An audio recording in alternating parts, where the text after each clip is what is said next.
రాష్ట్ర రాజధాని అమరావతికి పార్లమెంట్ చట్టబద్దత కల్పించడం హర్షణీయమే అయినప్పటికీ ఇప్పటికే చట్టంలో పొందుపరిచి అమలు కాని అంశాలపై ప్రభుత్వం ఏం చేస్తుందని కాంగ్రెస్ నేత తులసిరెడ్డి ప్రశ్నించారు. వేంపల్లిలో నిర్వహించిన మీడియా సమావేశంలో మాట్లాడుకుంటూ ఆంధ్రప్రదేశ్ పునర్వ్యవస్థీకరణ చట్టంలో పేర్కొన్న కీలక అంశాలు 11 ఏళ్లుగా అమలు కాలేదని విమర్శించారు. రాజధాని నిర్మాణానికి అవసరమైన భవనాలు, మౌలిక సదుపాయాల కోసం కేంద్రం నిధులు ఇవ్వాల్సి ఉందని గుర్తు చేశారు. అదేవిధంగా రాయలసీమ, ఉత్తరాంధ్రకు ప్రత్యేక అభివృద్ధి ప్యాకేజీలు, కృష్ణానది యాజమాన్య బోర్డు ఏర్పాటు వంటి అంశాలు ఇంకా పెండింగ్ లోనే ఉన్నాయని పేర్కొన్నారు. చట్టబద్ధత కల్పించడం హర్షణీయం. కానీ అదే సమయంలో ఇప్పటికే రాష్ట్రానికి సంబంధించి చట్టబద్ధత ఉండి అమలు కాని అంశాల మాట ఏమిటి? అందులో ప్రధాన అంశాలు ఉన్నాయి. ముందు రాజధానికి సంబంధించే ఆంధ్రప్రదేశ్ పునర్వ్యవస్థీకరణ చట్టం సెక్షన్ 94 సబ్సెక్షన్ 3 స్పష్టంగా చెప్తా ఉంది. ఏమని? ఆంధ్రప్రదేశ్ రాజధానిలో అటు రాజ్భవన్, రాష్ట్ర సచివాలయం, శాసనసభ భవనం, శాసనమండలి భవనం, హైకోర్టు, ఇతర మౌలిక సదుపాయాలకు కేంద్ర ప్రభుత్వము గ్రాంటు రూపంలో నిధులు ఇవ్వాలి అని స్పష్టంగా చట్టంలో ఉంది. మరి అమలు కాలేదు. దాని మాట ఏమిటి?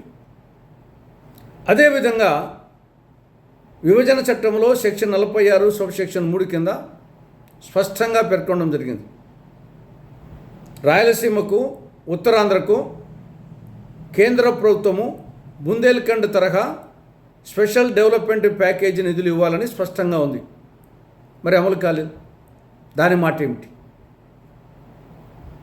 మరొక విషయం, విభజన చట్టంలో సెక్షన్ 85 సబ్సెక్షన్ 2 ప్రకారంగా రాష్ట్ర విభజన జరిగిన 60 రోజుల లోపల కృష్ణానది యాజమాన్య బోర్డు కార్యాలయాన్ని ఆంధ్రప్రదేశ్లో ఏర్పాటు చేయాలి.